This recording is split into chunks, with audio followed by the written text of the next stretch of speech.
Excited to have you here today, mate. Thank you so much for setting all this up. I'm really excited to have this conversation, and you've just released this book. Why don't we start there? Because I want to know what the process was like for you, how you decided that you're going to write it. But Designing the Mind, tell me more about this work that you've been working on. How long has it been happening, and what's the purpose? Yeah, well, yeah, thanks for having me. I'm happy to be here, Simon. So the book is called Designing the Mind, the Principles of Psychitecture. And the process starts quite a few years ago, really. I was actually kind of just in my teenage years when I started kind of becoming a little practical philosopher before I even knew what that was. I wasn't really reading Stoicism or Buddhism or anything like that just yet. But I was obsessed with like figuring out the formula for happiness and for kind of operating your mind, right? And I was taking all these notes about ideas that I had and creating these little theories. When I first came across Stoicism, I kind of, my first reaction was that these guys had been plagiarizing my ideas. I don't know who this Marcus Aurelius guy is, but I think he hacked into my cloud account and read my notes and then added a whole lot of depth and eloquence to them, of course. But yeah, I've been, I had this one metaphor I remember when I was younger that life is like a dog being on a leash, essentially, is what we are, and going on a walk. There's the happy-go-lucky dogs that are kind of good, they're just in for the ride. And then there are the other dogs that are kind of a nightmare to walk. And then they're constantly, insisting on going in one direction or another and choking themselves half to death. And I kind of had this metaphor that I thought I was clever for this thing, and there is a lot of truth to that idea that we don't really have control, that we sort of have this illusion that we have over life, and we see these trees, so to speak, that we get attached to, and we start pulling towards them, and really there's pretty much an equal number of trees in every direction, and happy dogs, so to speak, are the ones that love walking rather than the trees, right? And then I realized that Zeno had said the same thing, actually a little better, a couple millennia before, that we're like a dog tied to a cart, which works a little better because a cart you can't even sway a little bit. So so I was kind of blown away that I was hearing all these ideas when I came across Stoicism, and more with Buddhism, more with other sort of practical philosophies. And at some point, I kind of got to the point where I had all these ideas that were, some were my own. A lot of them were drawing from these different philosophies. And I had this sort of framework that it was all starting to fit into. And I kind of felt like I just had to write a book at this point. So I kind of, quit a lot of what I was doing. I went part-time at the job I had at the time. And I, basically spent a couple years at this point, year and a half-ish, writing the book, and finally just published it a couple weeks ago. So, Yeah, man, I love it. Well, thank you so much for giving me that background to the book, because I know a lot of people are going to find a lot of value in it, and I'm also interested in the kind of the symbolism and the artwork that you've kind of built it around, which is kind of this technological brain sort of a system that you're kind of trying to reprogram, right? So you're also a designer by trade, is that right? that's correct. I call myself a systems designer, really for lack of a better term, but originally the background is kind of in product design, like physical products. Anything from camping gear to robotic tennis ball collectors. But at this point, I've done software and apps. I've done book covers, of course, and graphics and stuff. And so I did kind of have these few things come together, because I'd been using this technological metaphor increasingly to understand my own mind. My self-improvement process was a little more I think, technical, at least the way I looked at it, than the typical sort of inspiration, self-help kind of thing. I was very interested in the nuts and bolts. And I started thinking of the mind as software, essentially, that can be optimized, gradually and incrementally. And it really came together with a few things. I think, you've got evolutionary psychology, which, essentially says that we have these different tendencies that were programmed into us for certain biological purposes. And they're not all good for us necessarily, even if they're good for our genes. So we've got negative emotions, we've got bad habits, we've got cognitive biases. And these are all essentially built into us by default, but not necessarily fixed. I was looking at these different ideas in practical philosophies, and I was seeing these great thinkers' words as these snippets of open source cognitive code, so to speak, that could be planted into the mind. So it all kind of came together with the visuals of the algorithm and with this technological metaphor, and created this kind of cohesive metaphor and framework for actually making these optimizations to your mind in a systematic sense, rather than just focusing on what you're going through at any given moment. Yeah, I like that. It's interesting. I do think that the analogy of reprogramming the mind is definitely definitely useful when it comes to philosophy and personal growth. And I want to know what your definition of the end game is, as in the result of, you use the word happiness, you use the word mind, redesigning the mind. I'd love to know uh, what you see in these words. What do you mean by happiness? What do you mean by the mind that we are redesigning? I'll give you a chance to, and also if you want to kind of segue into psychitecture, because I know that's the word that you use for your kind of method. So yeah, I'll let you dive into those kind of definitions. Yeah, that's a great question. So yeah, I'll kind of start with the end there. So the psychitecture is the sort of core principle in this book, and it's the process of redesigning your mind, kind of viewing it more as a creative design process than this white-knuckled battle of will to constantly do all the things that you want and not experience any suffering or whatever. So Stoicism tends to view, or at least the way Stoicism is interpreted today, it tends to view the end goal as tranquility, as the absence of negative emotions. And I kind of started out with that, seeing that as the goal. And by the end of it, it had kind of formed a new sort of almost philosophy around that centers around your actual software of your mind resembling your ideal software more and more, or your ideal character, basically becoming the person you want to be, whether or not that involves negative emotions, right? So it's a little bit Aristotelian, really. It's about experiencing anger to the right degree in the right situation. It's about experiencing grief when your ideal self would experience grief, rather than necessarily not at all. It kind of depends all on your values and what the kind of person you would like to be. Yeah. Yeah, I do like the way that you use the word resembling your kind of, I forget the word that you used before that, almost your ideal picture of, what it is that you would be working towards. Because I think that's definitely very similar to the way that I look at, what I consider to be alignment, which is when the person who you are kind of aiming at becoming, and it's even hard to get into that sort of stuff because how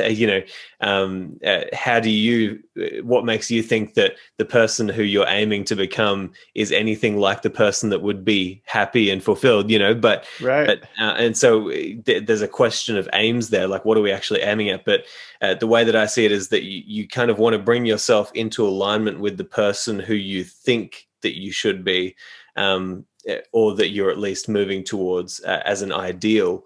And the closer you can get to actually being the person who you would like to be, as opposed to being somebody who is just always one step behind that person, you're going to feel more fulfilled and more meaning in your life. So I do like that. It's a kind of gradual process of becoming that person and getting closer to it. Right. And obviously the journey is, as cheesy as it sounds, the journey is what makes it worth it, you know. Of Um, course. but okay, so we're trying to redesign the mind here. I wanted to ask a question about, you mentioned the kind of biological inbuilt code that is kind of within us. I mean, uh, how do you suggest that the person goes about restructuring that kind of, I mean, I'm not qualified to make statements about how we can, restructure our biological code, but well, here's an example. uh, One thing that I often talk about with my clients is this idea that, listen, it's taken you so long to become this person who you are right now, and on top of that, you've got encoded within you, like you say, millions of years of evolution. So you've got to battle with that. You've also got to battle with the generational problems that have been passed down through your family and everything. So there's all sorts of things that you have to wrestle with, in order to move to that next level. And it's not going to take a day or 2 days or a week. It's going to take a significant amount of time. How do you walk people through the process of restructuring that embedded code that they already have there when it's such a tight grip on them as it is? Right. So I think I'll kind of go into this triad that I introduce in the book between cognitive and emotional and behavioral Mm, algorithms. Right. It's definitely true that these things are deeply ingrained in us. So it's not going to be easy, or in most cases, it's not going to be easy to make these kind of optimizations. I think there's a different solution to every individual sort of case by case basis, sort of case by case issue. Right. So in the cognitive realm, what you're trying to do is to see reality as clearly as possible. And you've got these biases, some of which exist simply because we weren't made to perceive reality clearly. Others which mm, may actually exist to keep us from seeing reality, right? Because it might not be good for doing the things like surviving and reproducing that we're supposed to do. So in that case, you have to engage in debiasing most of the time. So you're trying to identify which biases are present in your mind, which by default you should assume that there's tons of them that you aren't aware of. And then there are processes that have proven effective for getting rid of them. Right? There are it's kind of limited, the research that's been done on actually removing biases, and a lot of it is kind of mixed and inconclusive. But what gives me a lot of optimism about it is actually when you look at the emotional effects of different biases and you look at cognitive behavioral therapy specifically. mm. That's been a major influence for a lot of these ideas. And it really, you may be aware, it has its roots in Stoicism, essentially. CBT, was created by essentially two people, Aaron Beck and Aaron, forget, I'm blanking on his name right now, but it was essentially created by people who were influenced by Stoicism. Albert Ellis, that's his name. That's it. Yeah, yeah. I was trying to think as well, and I couldn't remember either, so that's why I didn't jump in. Yeah. Right. No, but yeah, they were influenced by a lot of these ideas that are central to Stoicism, and it's proven to be the most effective therapeutic method ever developed. And I think a lot of what it does is it actually has you restructure the cognitive biases that are causing these negative emotions, that are causing you not to see clearly, and not seeing clearly is what's causing you to experience these emotional problems. Mm, So in that case, it's really the most straightforward how you actually go about redesigning it, because there is a therapeutic process in place called cognitive restructuring, which mm, actually has you go through a number of steps to eliminate your negative emotions by eliminating the distorted thoughts that are triggering them. mm. And I can get more into any of that, but the behavioral realm is the one that we're actually the most familiar with people talking about making changes in, because we're changing our habits there. And there's a lot of talk about habit change, and a lot of books that are hot right now talking about changing habits. So there's a lot of good proven stuff on changing behaviors as well. Yeah, well, it definitely seems like this would be an interesting way to look at the kind of feedback loop that happens uh, as you're making these changes. Because obviously, like when I think about this sort of thing, I think of Epictetus's dichotomy of control, which is like, hey, bring everything back to the soul, bring everything back to what's happening deep within you as a person, because that's the root of everything. It's the root of all your perceptions. I'm getting a sense as well that you're very interested in working on as you said, the biases, or you might say the misguided perceptions that we already just have been embodied into. That's not the right way to put it, but I think the point is made. And then you think about Marcus Aurelius, and he said that perception is everything. So I can see how this would be an interesting feedback loop of you work on your cognition, that leads you to experiencing different emotions, which lead you to different behaviors. And then because you're making these different choices in your behaviors, it's going to be a feedback loop again that embodies those behaviors into your cognition and turns it into kind of a self-fulfilling prophecy, right? Right. And I'm actually, flipping. I don't know if you share the video or if it's only audio, we'll but share it, yeah.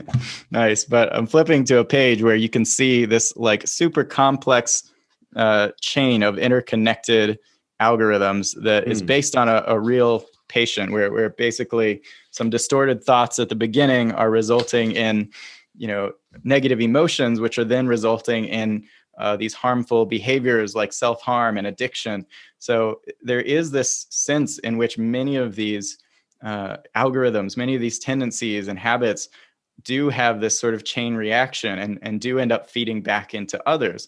And there's a reason why I ordered the book the way I did, even though, I think the emotional section is possibly the most interesting in the book.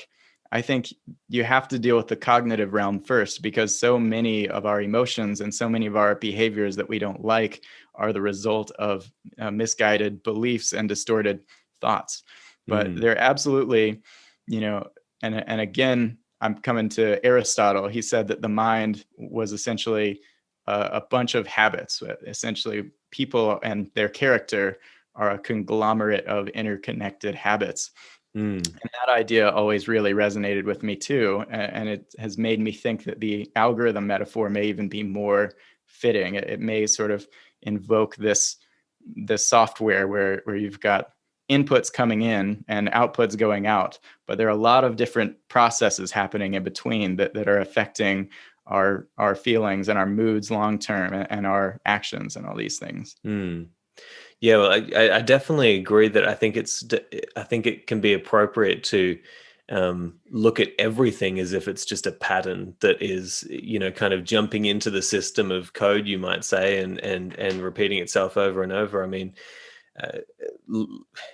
one of the quickest ways to understand that, I think, is just to look at your life and look at all of the things that you do repeatedly over and over again in your day that seem like very, very small actions, but really that over the course of your life make up the bulk of your time, right? Even something as simple as eating breakfast in the morning as a habit, it's like you calculate how much time that's going to spend, in your whole life. If you spend 45 minutes a day, cooking your breakfast and then sitting down, eating it and something like that. It's like, man, if you calculate how much time you spend on any specific habit in your life and you look at how long you'd spend over the course of your life, it's insane. And then you look at everything that's happening around you, and what you see is that it is just the cycling of these habits over and over again, all these patterns.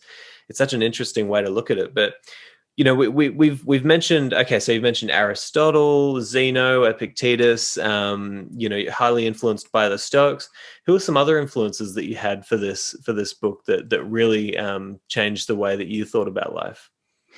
Yeah, well, I would say Buddhism is definitely another major influence, right? And actually, one of the, mindfulness is kind of the big thing that everyone's talking about related to Buddhism, and that certainly plays a role in this. I consider a certain degree of metacognitive awareness to be kind of prerequisite to all these changes you want to make to your Mm. mind. Because if you don't notice what's going on in your mind, how can you really change it? Mm. But there are a lot of ideas in Buddhism that I find even more interesting. I think dukkha, right, that's been translated as suffering, but I think a better translation is unsatisfactoriness. This Mm. idea that we not only have these cravings that we for things that we want that sort of never end, and not only do they not result in satisfaction, but it almost seems like we're wired to misperceive reality in that way. I kind of have a theory that we have a bias that was planted into us because it helps us survive, that our desires will result in satisfaction. And continually we find this isn't true. We get what we want and we're not any happier. We just want more, or we get the exact opposite of what we want and we actually end up liking it.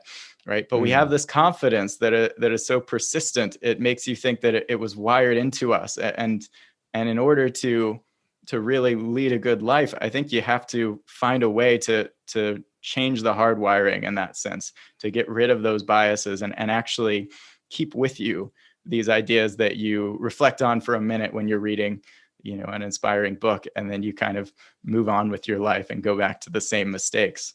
Mm. Um, so a lot of good ideas in Buddhism. There are a lot of other philosophical thinkers.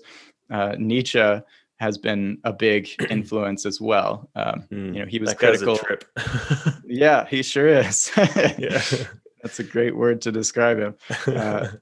He was critical of the Stoics along with just about everyone else, but he has more in common with them than he thinks as well. I mean, one Mm. of these ideas that comes up a little bit in this book, I think will probably come up even more in the ideas that are forming around a next book, is this idea of amor fati, which translates to the love of fate or the love of one's Mm. fate. It's a pretty central idea in Stoicism, and Nietzsche talks a lot about it as well. This idea that we have to find a way to embrace whatever happens to us. We have to interpret whatever happens in the best possible way and be thankful for what's happening to us. I think a lot of us reflect on, the problems we were dealing with like 5 years ago, and we Mm. say, oh, well, that wasn't really a problem. That didn't matter in the grand scheme of things, or even I'm glad that happened. It's easy to do that with something that you were struggling with 5 years ago. It's much harder to do it with something that you're dealing with right now. Even though you can tell yourself 5 years from now, I'll probably be glad this happened, or it won't matter. Mhm. It's very difficult to keep this continual embrace of your fate and of what happens to you, even the difficult things, in mind. Mm. And this is something that I see, this idea, it comes up in all these different practical philosophies. It seems that it's definitely plays a big part in actually escaping the sort of default wiring of your mind and really achieving a more deep, lasting sense of well-being. Yeah, yeah, I agree totally. I mean, I'm no stranger to that idea. I have it tattooed on my arm. Oh, I'm more nice. fatty, it's I think that one of the reasons why you find it in so many places is because it seems like a pretty reasonable observation to say that there are a lot of things that are way bigger than us, and there are a lot of systems that we actually fit into as smaller parts as human beings. And if you can act as if those systems are just oppressing us, and we're just the playthings of the gods, or you could act as if, well, I mean, if I can't control the fact that there are all these things that are bigger than me, that like I exist within nature, I'm not separate to nature, I exist within it as the system. Well, maybe if I act as if the things that are happening within that system might be good for me, or maybe if I act as if because I'm a part of this system, there's also a part of me that is fully able to contribute to this system in some sort of way, building a positive connection to whatever is bigger than us. I think that idea of amor fati really.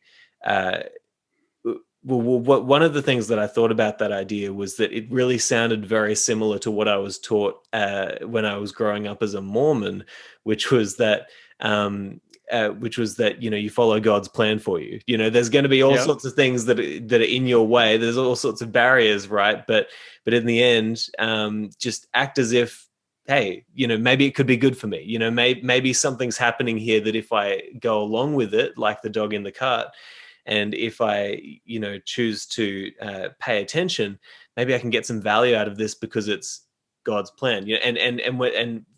So I left the church later on, but then I found this idea and I was like, hang on, is this the exact same thing, just yeah, it's like, just act as if what is happening to you is good, or could be Yeah. good. um Right. and I wanted to dive into that. You mentioned metacognitive awareness. Um, I really like that term, and I'd like to know what you mean by it, and what you mean by this awareness of your metacognition.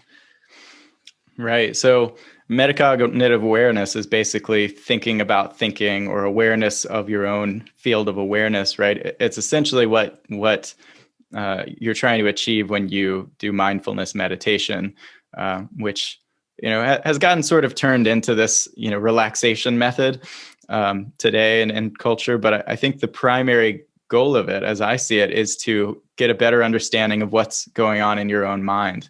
Mm, Because I think that can only help you. Introspection can actually, if done just by itself, it can actually make you less self-aware than before you did it, which is kind of mm, a shocking finding. But I think what's missing is this ability to actually sit back and non-judgmentally observe your own thoughts, your own feelings. And it often starts by focusing on the body and the breath and that type of thing. But mm, um, really, I connect it to this whole framework, because if you're thinking about your life in the sense of just a story, like this happened and that caused this, and these simple relationships, you're really not understanding the complexity of what's going on in your mind. So if you can actually observe the algorithms, so to speak, that are getting triggered, and what's causing them and what they're related to, then that's going to be a huge step for you. And it's not just meditation that can give you this kind of awareness. I think it's a good thing to combine for most people with other methods. But sort of getting back to the cognitive therapy component, one of the most important methods for cognitive restructuring is to actually keep a log of every time you experience a certain emotion, right? Keep a log, an unwanted emotion generally, right? Keep a log of that emotion, what situation triggered it, what thoughts you had immediately preceding it, and then identify, the distortions that may be present in that thought. If you keep a log like this for long enough, you'll eventually start to identify a lot of patterns. You'll start to see, okay, like 75% of the time that I get upset, it's because someone is giving me constructive criticism, for example. It mm, could, you'll have little findings like that. And if you can go in and actually change the belief, identify and then change the belief that is distorted, that's causing you to suffer, you can get rid of major categories of emotional suffering. You can make these long-term changes so that you not only don't have the struggle in the moment when it's happening, but it's your default response not to deal with this painful emotion. mm. So it can really help you kind of get out of your own way if you keep a log like this, and you actually develop this awareness of what these patterns are in your own mind. Yeah, yeah, I like that, and it definitely sounds as if it is, yeah, something, as you say, derived from the Buddhist traditions as well, of just really going deep within the mind. And it's funny. I had a conversation with one of my clients yesterday that it was similar to this, in that um, we recognized that he was actually engaging in this process because he was thinking about his thinking about his thinking, and seeing that there's these layers upon layers upon layers upon layers. And one of the analogies that I like to think of in that case is one given by Alan Watts, where he kind of talks about this idea that we're always searching for that place within our mind that is our higher self. And it's kind of like there's a robber in the first floor of a building, and the police come in to find the robber, but by the time they go to the first floor, he's already gone to the second floor. And then the police move up to the second floor, and the robber's already gone to the third floor. And it's this idea that you can never quite grasp that part of yourself that is your higher self, right? And I think that is well, I'm not qualified to talk about Buddhism at all because I haven't spent enough time with it, but it seems like that is one of the major destinations of a Buddhist practice, which is arriving at that place where you relinquish control and you no longer try to find what it is that's your higher self, but you are almost brought into agreement with your nature as who you are. How do you, I guess, reconcile the relinquishing of control that you find in a lot of the Eastern traditions with the well, actually, I have to say one other thing. So, with the sense of learning how to gain greater discipline over yourself that we find in a lot of the Hellenistic philosophies, noting also that the way that we look at it today, I hear way too many people say, "Hey, I'm really interested in controlling my emotions," and it just doesn't seem like that's the right word to use when it comes to your emotions, because it's definitely something to be integrated rather than controlled, right? But how do you reconcile those two parts, of relinquishing control that you find in Eastern philosophy and finding that greater control that you find in sort of Western philosophy? Right. So there are a few different angles. On the one end, I think that the word control can be used in a lot of different ways. I think it's possible to simultaneously not think you can control your emotions and also develop greater control over them, and it's not necessarily a contradiction, right? Yeah. I tend to, the sort of Western sort of Hellenistic philosophies tend to resonate more closely with me because I like the sort of cognitive, rational approach rather than just letting go. I even say, towards the end of talking about meditation, a lot of times when you hear people praising meditation, they're talking about just developing this awareness and then doing it some more, and that's all you have to do. And I really like the approach of developing awareness so you can, get better at engineering what's going on in there, right? But then, of course, there is that question of whether, you should be brute forcing your emotions away, or can even brute force them away, or whether there's a different way to resolve the unwanted parts of yourself. And I think, studies do show that suppressing emotions tends to backfire, right? That tendency to just push it away and try to force it away, that doesn't really work. But cognitive reappraisal, which again very much has its roots in Stoicism, that reinterpretation of a stimulus so that you change the emotional trajectory you're going through, that is proven to be effective time and time again for controlling your emotions. So again, it is possible to control them, but there are right and wrong ways to do it. Yeah. No, I like that. I do think you're right in that it doesn't have to be, this strange dichotomy of, you're either grasping. There's different ways to view the word control. And do you feel like it's almost as if the relinquishing of control puts you in a better position to be able to steer your emotions in a different way, like to stop being so grasping and to stop trying to push them away, but to maybe become friends with yourself as opposed to facing yourself like an enemy? Yeah, definitely. I think it relates pretty closely. I wrote I write about this in one of the chapters of the book, and I did a piece for Modern Stoicism recently where I talked about Stoicism and desire regulation. Mm. And it's kind of a different angle to look at it that kind of connects more to modern psychology. It's this idea that many of these Stoic principles are actually meant to help us manipulate our own desires, either increase a desire or decrease it, right? And so I kind of go through these different methods, right? Gratitude, right? Negative visualization, the view from above that you were referencing earlier, these different thought experiments or mindsets or exercises, they can be used to tame your desires.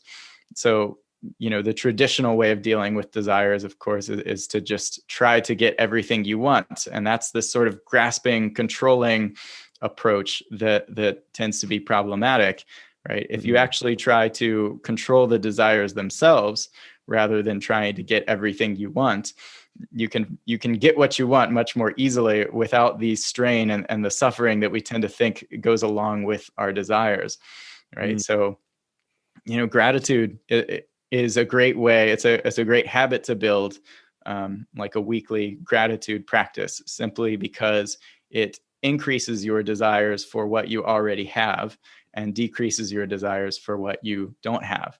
Because so often that's our problem. We're essentially taking for granted all the things that we already have and all the good things about our lives, and we're blowing all the things we don't have way out of proportion. So this kind of resets that and puts it in proper proportion, right? You can view Buddhist ideas like non-self, right? The idea that the self is an illusion. You can view that as a desire regulation method as well, because when someone insults us, the reason why we get upset is because we have this identity construct that we feel is hurt, right? Someone has damaged who we are as a person. And when you kind of distance yourself from that notion of self, when you step back and say, okay, well, this is all a lot more complex than that.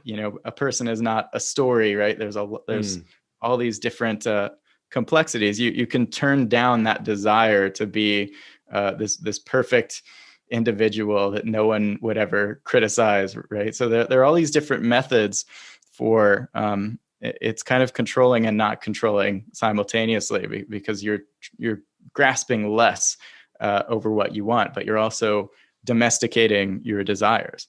Yeah, I like the discussion about desires, and domesticating your desires as well. I like the analogy. I guess I'm wondering. I'm wondering how it works in terms of. Well, okay, let me put it like this. I'm trying to figure out how I want to ask this question, because it's like a complex issue, right? I have found, I guess, over my own path of personal growth and engaging in philosophy, that I don't know if there was ever a point where I kind of crushed a desire, or that's the wrong word to use because it's definitely very forceful, but where I don't know if there was a point where I saw that my desire was changing, rather than a gradual process over quite a long time, where I was settling into what I was learning that my mind already wanted, right?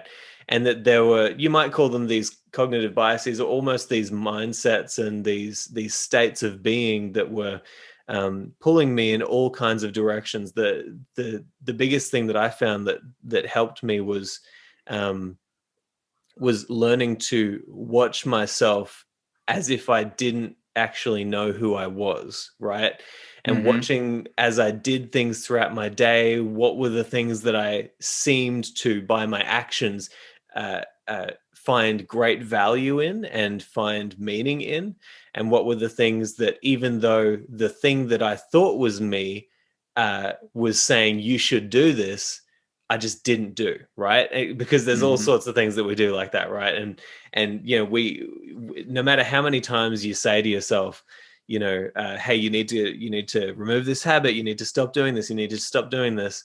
It's not going to happen unless you start I guess, unless you replace it with something else that you probably want even more, but you're not paying attention to. And so for me, a classic example is, I left my job at the start of last year, and to come in and do all this, and the podcast and everything. And I came from a position where I was absolutely crushing it on social media for this gym that I was working at. I was the social media guy. Everybody knew that I was, I was posting all day, every day on, getting people in the door.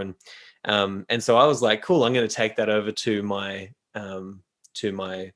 coaching practice and my podcast. And I'm going to be on LinkedIn, Twitter, Facebook, Instagram. I'm going to be all over the place. Right.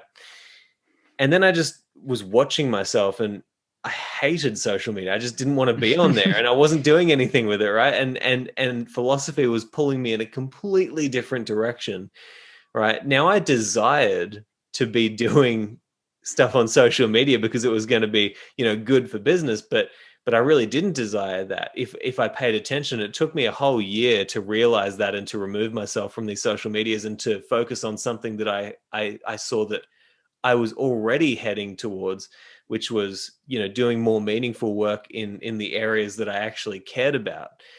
And so I'm wondering, how much of it is a decision to change a desire, and how much of it is a long-term process of kind of falling into who it is that you actually are and what it is that you actually want.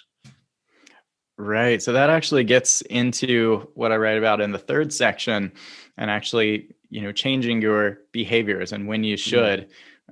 There's one on goal design and on setting the right goals, essentially. So I talk about the difference between intrinsic and extrinsic motivation. Right. It's been found that extrinsic motivations, like the desire to make money or get more social status or more Facebook likes or whatever it is that that is exciting you. These are actually not only less motivating than intrinsic desires, but they can actually hurt performance. They can actually damage your effectiveness if you're getting rewarded in these extrinsic ways. So the question becomes, do you fully commit to your intrinsic desires, to your own motivations that are sort of the deepest within you and your passions, right? Or do you just force yourself to do things that you don't want to do all the time and find ways to motivate yourself? And I think in order the answer to get that extrinsic goal, I love this. Right. Yeah. So I think the answer is that you're never going to be able to sustain long-term a bunch of desires for things you don't actually want, or a bunch of motivation for things you don't actually want to do. If your whole life is centered around doing things that you don't find pleasant, then it's not going to work. You're going to burn out before long. So I think the answer is that you need to factor your sort of deepest motivations and passions into the path that you take. And you really want to use intrinsic desire to achieve these creative, actually intellectually stimulating tasks. And then sometimes you'll need to use extrinsic motivation.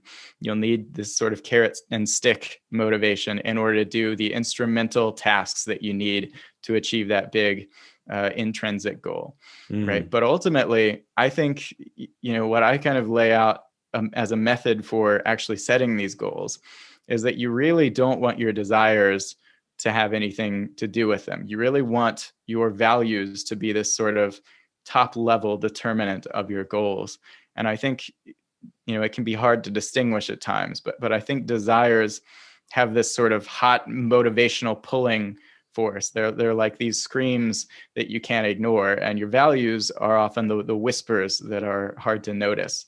But if you can get in touch with those values and that person that you really want to be, and then you set the goals below that, the individual sub goals to achieve what you need to, you can use your desires as the fuel to get yourself there. And you can use intrinsic motivation, or you can use carrot and stick rewards whenever you think it'll be the most effective way to achieve those goals. Yeah. Yeah, no, I like all of that. I like the intrinsic, extrinsic dichotomy there. I think that it definitely fits into a lot of what we talk about when it comes to, say, the dichotomy of control. What can you really control? Pull it back in, within yourself there. And I think that it also plays into this idea of living in agreement with nature. I don't want to read into it just into, the philosophy that we're talking about here, Stoicism, but it definitely makes sense that you would want to remove the clutter and find out what it is that you as a person and your nature is really looking for. And I like that I think you used the phrase to get in touch with your values. Mhm. I much prefer that, to say something like, to redesign your values, because it's, there are some, I think that there's, well, I've been convinced lately that there is like a real biological element to, an evolutionary element to virtue and to higher order values, that if you're able to uncover within yourself, it's almost as if you find like a wellspring of intrinsic motivation, because you realize that that's the really important stuff that is going to move you forward. And so, you put your life together in such a way that your internal nature and your values are working for the good of your culture and of the people around you, and and that's how you kind of fit into this uh you fit into the system into which you were born, by uncovering what it is that you really are deep down, and seeing how you can bring that out, to a greater extent. I think I like what Sharon LaBelle says. She says, it's like taking your seat in the theater of life, and finally Mhm. finding out what it is that you're supposed to be doing, where you're supposed to be going. Yeah, man, I love all of this stuff. It's just the sort of stuff that we need in a very confusing landscape that we're in the world right now. And I think that a lot of people are hungry for this. So, man, I want to thank you for coming on the show. I just want to give you an opportunity as well to let people know where they can find the book, where they can find you, and we'll send them over there.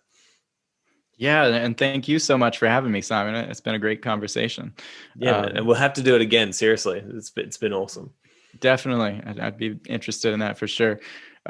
Yeah, so whether or not you are interested in getting the book, I would love to have you join my email list if you want more updates, more ideas like this shared with you. I've actually got a shorter book that I made that's sort of more of a coffee table book called the Book of Self Mastery, and it's a lot of quotes from Stoic and Buddhist and all these different thinkers and some commentary from me. Right now, the digital version is paid on Amazon, but if you go to this link, designingthemind.org/free-mastery, I will give you the digital version of the book for free, and you can stay on the email list or unsubscribe, whatever you want. But yeah, Yeah, man. Awesome. Well, yeah, absolutely. Everybody go check it out. And Ryan, I'm excited for you. This is huge. Releasing this book, and congratulations, and thank you for writing it. yeah, thanks so much, Simon. It's great talking to you. Hey there, YouTubers. I just wanted to let you know that if you love this episode and you'd like many more just like it, then you can head to patreon.com/Simon J.E. Drew. There you'll get access to exclusive episodes that haven't been released yet, as well as many other benefits. Also, if you'd like to work one-on-one with me in my coaching practice, then you can head to simonjedrew.com/coaching. Talk to you soon.